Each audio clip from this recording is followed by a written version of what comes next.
Hello नमस्कार welcome everybody welcome to अवलोकन IAS. इस वीडियो में हम जानेंगे कि हमारी अभी जो दिन बचे हुए हैं यूपीएससी प्रीलिम्स में। जैसा कि आप सबको पता होगा 25 मई को पेपर है, द डी डे है। ठीक है, तो उससे पहले हमारी जो अब जो दिन बचे हुए हैं 20-22 दिन, उसमें हमारी स्ट्रेटजी क्या होनी चाहिए। ठीक है, तो इस 20 दिन में हमारा रिवीजन कैसे होना चाहिए, पढ़ना कैसे है हमें। ठीक है, क्योंकि एग्जाम के जो लास्ट डेज होते हैं ना, वो काफी इंपॉर्टेंट होते हैं, काफी महत्वपूर्ण होते हैं। आपने पहले चाहे कितनी भी मेहनत की हो, लास्ट के डेज में अगर आपने मेहनत नहीं करी है, तो फिर आपका पहले का मेहनत भी उतना कुछ खास मायने नहीं रख पाता है। क्योंकि जो आपके डी डे में आपका कैसा स्थिति रहेगा, वो लास्ट के दिन ही डिसाइड करते हैं। ठीक है, और लास्ट में नॉर्मली हम आउट ऑफ फोकस, बहुत लोग आउट ऑफ फोकस हो जाते हैं। तो कंफ्यूजन भी रहता है कि कैसे करना है, क्या करना है, और फिर उस प्रेशर भी बिल्डअप होता रहता है दिमाग पे, फिर डर भी आने लगता है। ठीक है, तो इसमें जो आप नॉर्मल डाउट्स होते हैं लोगों के, ठीक है, उन डाउट्स को एड्रेस करने का कोशिश किया है मैंने। ठीक, तो देखते हैं इसमें अंतिम 20 दिन में हमें करना क्या चाहिए, स्ट्रेटजी क्या होनी चाहिए हमारी अंतिम 20 दिन को लेकर के। ठीक है, तो शुरू करते हैं फिर।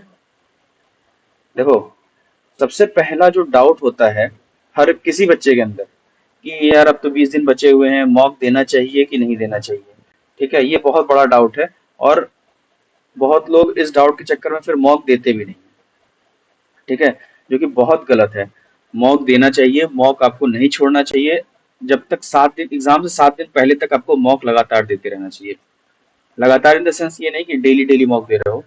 एक दिन मॉक दो, एक दिन उसका गैप लो। ठीक है, उस जो गैप लिया है उसमें आप एनालाइज करो कि क्या मिस्टेक हुआ है। ठीक, और उस मिस्टेक को हम नेक्स्ट टेस्ट में रिपीट ना करें। ठीक है, जो भी आपके ट्रिक्स एंड आपने ट्रिक्स सीखे होंगे कहीं से, या फिर उसको अप्लाई करने की कोशिश करो इन मॉक्स में। ठीक है, और मॉक्स आप देते रहो। अच्छा, मॉक्स देने का भी, जैसे मान लो आप सुबह 9:30 से 11:30 के बीच में दे रहे हो, फिर 2:30 से 4:30 के बीच में दे रहे हो, तो हो सकता है कि आप एग्जॉस्ट हो जाओ, फिर आपको रिवाइज करने में थोड़ी दिक्कत हो। तो इसीलिए आप एक काम करो कि आप जो 9:30 से 11:30 एक दिन मॉक दो जीएस का।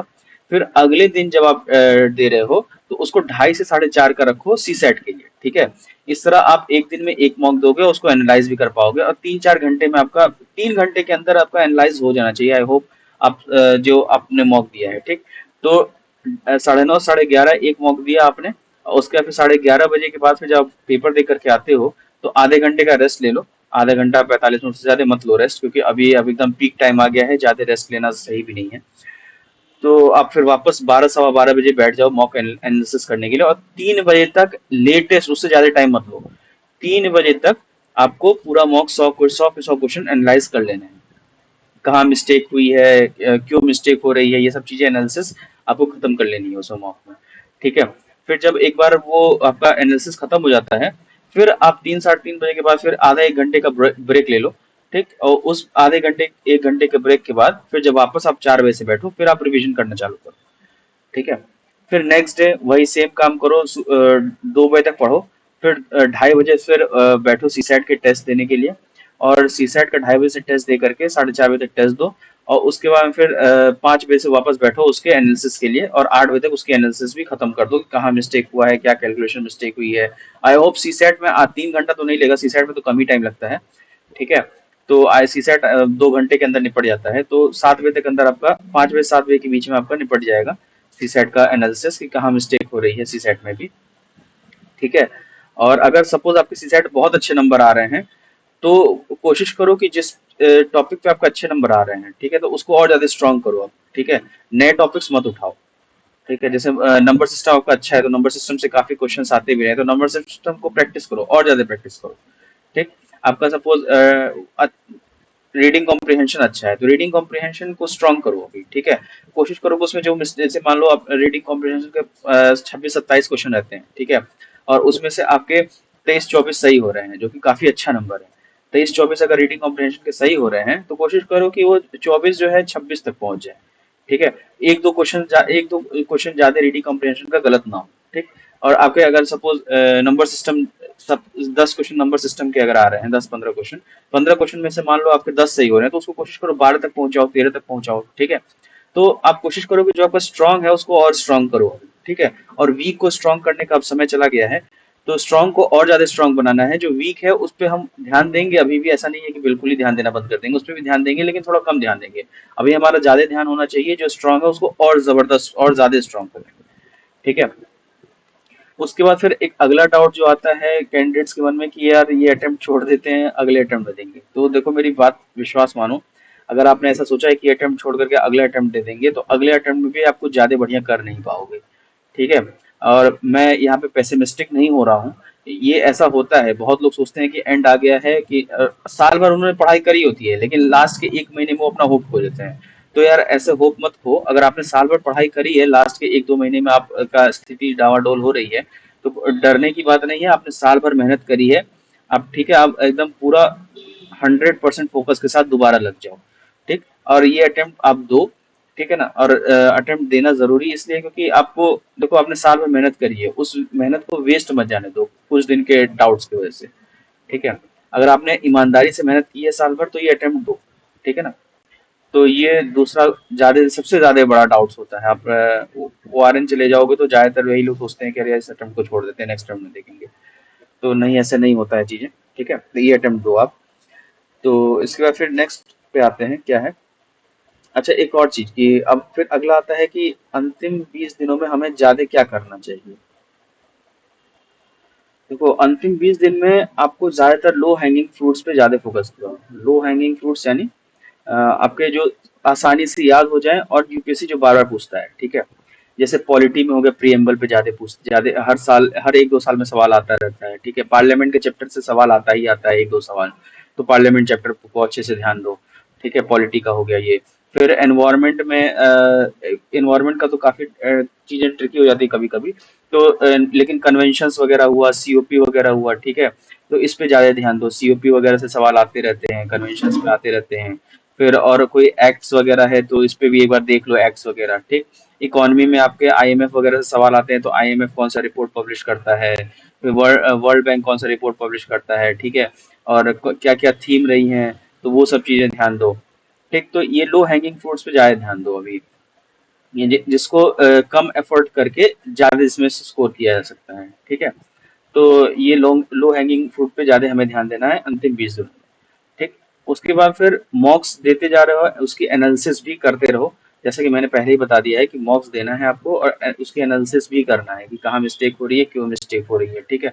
आई होप आप साल भर एनालिसिस करते हुए आए होंगे, तो अब जो साल भर एनालिसिस करा है, अगर जहाँ पे भी एनालिसिस करा है उस पे वो पेज निकालो, ठीक है। वो पेज को रिवाइज करो। अगर आपने पुराने मॉक्स अगर आप साल भर मॉक्स देते आए हो, ठीक है, तो कहाँ मिस्टेक्स करिए, क्या मिस्टेक्स करिए, वो मिस्टेक्स का रिवीजन करो, ठीक है, ताकि कि वो मिस्टेक्स आप जब पेपर देने जा रहे हो तो वो मिस्टेक्स रिपीट ना हो, ठीक।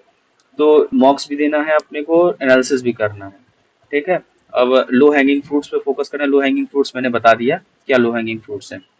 हाँ, और एक और प्लेसेस इन न्यूज वगैरह है तो प्लेसेस इन न्यूज देख लो।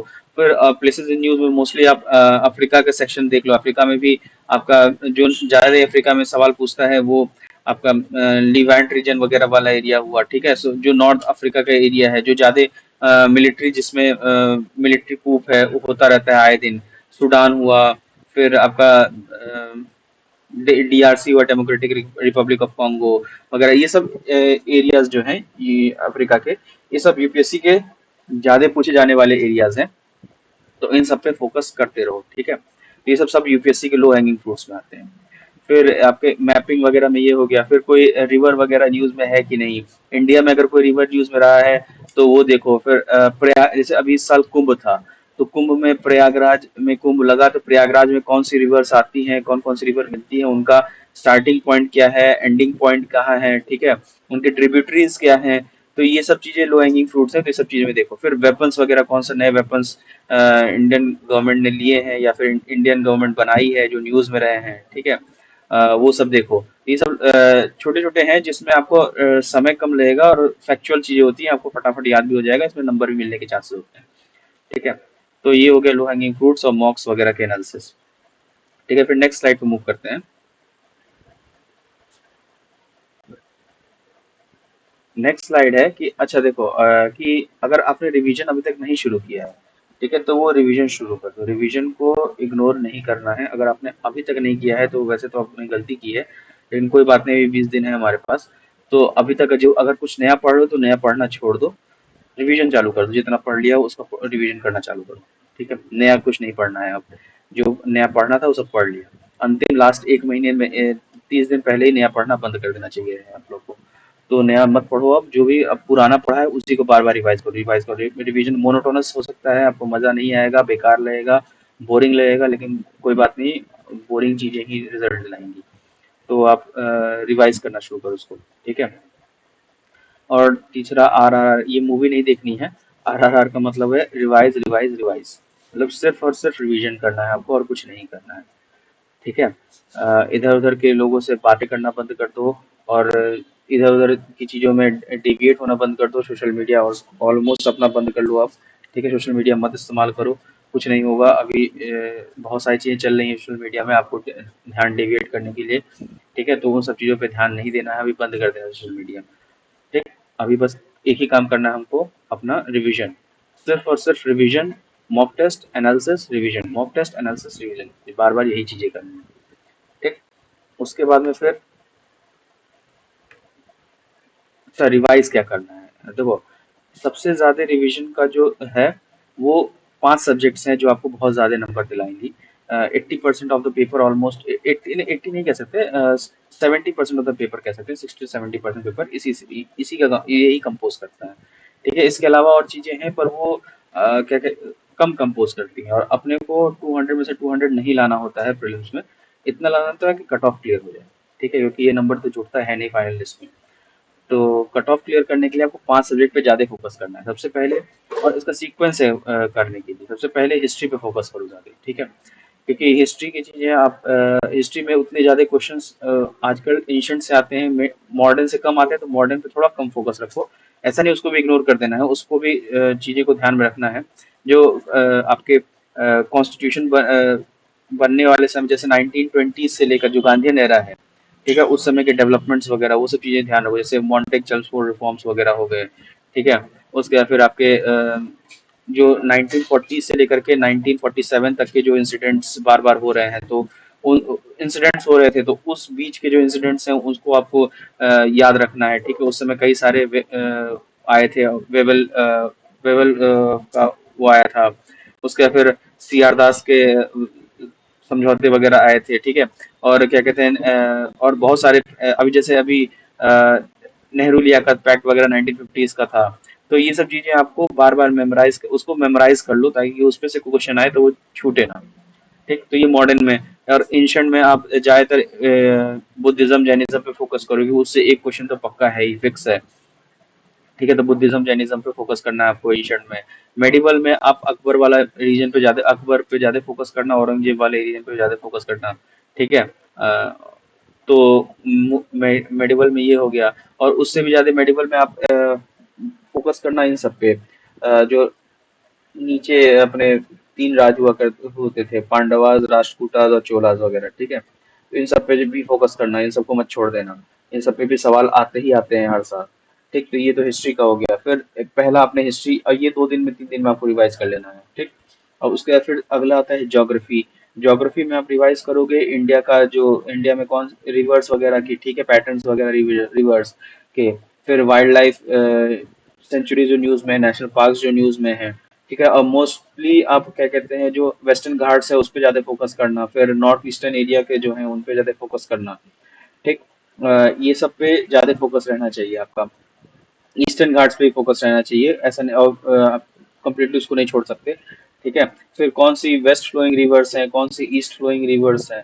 ठीक है, तो ये सब चीजें। और अभी इंडस इंडस वाटर ट्रीटी का न्यूज में था, तो इंडस के जो रिवर सिस्टम है, इंडस रिवर सिस्टम, तो उसको पूरा आप देख लेना कि उसका ओरिजिन कहाँ से होता है, एंड कहाँ से होता है, कौन कौन सी रिवर्स उसमें आती हैं। ठीक है, तो ये आपकी ज्योग्राफी वगैरह का हो गया। और जो इंटरनेशनल ज्योग्राफी, मतलब वर्ल्ड ज्योग्राफी में लेके चलें, तो मैप्स वगैरह का देख लेना कि कौन सा इंटरनेशनल प्लेसेस यूज में है। और इसके कई सारे विजन IAS में भी आपको इसका पूरा लिस्ट मिल जाएगा। फिर बहुत सारे कोचिंग इंस्टीट्यूट्स निकालते हैं, तो किसी कोचिंग इंस्टीट्यूट का उठा के देख लेना। ठीक है, तो और वो जगह की वो न्यूज में है तो ये भी ध्यान पे रखना। और अफ्रीका वाले रीजन पे तो ज्यादा ध्यान पे देना, ठीक है। अफ्रीका हुआ, फिर आपका रशिया वगैरह वाला एरिया हुआ, तो इन सब रीजन पे, अफगानिस्तान का रीजन हुआ, ये सब रीजन पे ज्यादा फोकस देना, ठीक। उसका फिर आता है एनवायरनमेंट का सेक्शन। फिर एनवायरनमेंट पे फोकस करना। एनवायरनमेंट में कौन से ट्रीटीज वगैरह, अगर इस साल कोई नई ट्रीटीज है कि नहीं, इससे पहले सीओपी वगैरह का हेल्ड हुई है तो उसका 2024 में जितनी सीओपीज हुई है उसका देख लेना, ठीक है। उस और पुराने सीओपी 26, सीओपी 27, सीओपी 28, ये सब का देख लेना, ठीक। ये सब जरूरी है। फिर इकोनॉमी में इकोनॉमिक सर्वे देख लेना कि इकोनॉमिक सर्वे से 4-5 सवाल आते ही आते हैं, कम से कम। उससे ऊपर भी आ सकते हैं लेकिन कम से कम 3-4 सवाल, 5 सवाल तो रहते हैं इकोनॉमिक सर्वे से, तो उसको मत छोड़ना, इकोनॉमिक सर्वे देख लेना। और एट द एंड पॉलिटी देखना है। पॉलिटी लास्ट में इसलिए क्यों बोल रहा हूँ, क्योंकि पॉलिटी काफी वोलेटाइल है, ठीक है। आप आज पढ़ोगे, आपको लगेगा सब समझ में आ गया, फिर 4 दिन बाद वही कोई आर्टिकल उठा के पूछ देगा, फिर दिमाग से लगेगा अरे यार ये तो याद पे नहीं आ रहा है, ध्यान पे नहीं आ रहा, ठीक है। तो वो वोलाटाइल है, इसलिए उसको आप लास्ट में पढ़ो, ठीक है, ताकि उसका लास्ट में पढ़े रहोगे तो आपके दिमाग में मेमोराइज रहेगा। और फिर रिवीजन इसी सीक्वेंस में करना, ठीक है। तो रिवीजन हो गया। उसके बाद फिर हाँ, फिर नेक्स्ट आता है पीवाईक्यूज को सॉल्व करना एग्जाम टाइम में। एग्जाम टाइम में कहने का मतलब कि प्रीवियस ईयर क्वेश्चन 9:30 बजे लेके बैठना किसी एक साल का, और 9:30 बजे से 11:30 बजे तक आप उसको सॉल्व करना बैठ कर पेपर को, ठीक है। उसके बाद में हाँ, 9:30 से 11:30 बजे तक हम प्रीवियस ईयर क्वेश्चन का जीएस का सेक्शन करेंगे। और सी सैट में अगर आप कहीं मॉक दे रहे हो तो ठीक है, लेकिन मैं रिकमेंड करूंगा कि सी सैट का पेपर आप प्रीवियस ईयर क्वेश्चन जो है वो 2:30 से 4:30 आप रेगुलर दो, जो प्रीवियस ईयर क्वेश्चन को उठाओ एक साल का, और सीक्वेंस में जाओ, ठीक है। जैसे अभी अगर आप 20 दिन बचे हैं ना, तो 20 दिन में आप 10 सी सेट दे सकते हो। 10 सी सेट यानी 10 साल का उठा लो, ठीक है। 10 साल का उठा लो, जो पूरा 2000, उसमें भी आप 2015 से उठाओ, 2015 से उठाओ।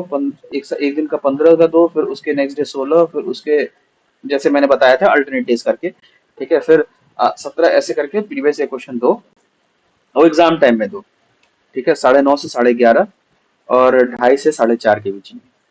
और ध्यान रखना, आपको एग्जाम टाइम में इसलिए देने को कह रहा हूँ क्योंकि आपका दिमाग फिर धीरे धीरे उसके लिए तैयार हो जाएगा कि हाँ, मेरा दिमाग हमें एक्टिव करना है। जो लोग मतलब सपोज रात में सोने वाले हो, क्योंकि रात में जगने वाले हो और दिन में सोने वाले हो, तो वो भी अपनी शेड्यूल अब चेंज करना शुरू कर दो, ठीक है। कोशिश करो कि दिन में 9:30 से 9:30 11:30 आप एक्टिव रहो, और 2:30 से 4:30 एक्टिव रहो, ठीक है। तो ये एक्टिव रखने के लिए, दिमाग को एक्टिव रखने के लिए पहले से उसको डोज देना शुरू कर दो। और अभी काफी दिन है भी, तो अभी से डोज दोगे तो अच्छा भी रहेगा, ठीक है। तो प्रीवियस ईयर क्वेश्चन 9:30 से 11:30 और 2:30 से 4:30, ठीक, इस टाइम पे आप सॉल्व करना शुरू करो। तो ये रिवीजन का आपका स्केड्यूल हो गया। रिवीजन के लिए एच जीप को इस्तेमाल करना, यानी history, geography, economy, environment, economy और पॉलिटी, ठीक। और प्रीवियस ईयर क्वेश्चन को एग्जाम टाइम में हमें सॉल्व करना है, ठीक है। इसके बाद हम देखते हैं, इसके बाद कुछ बचता है आपका। हाँ, इसके बाद देखो,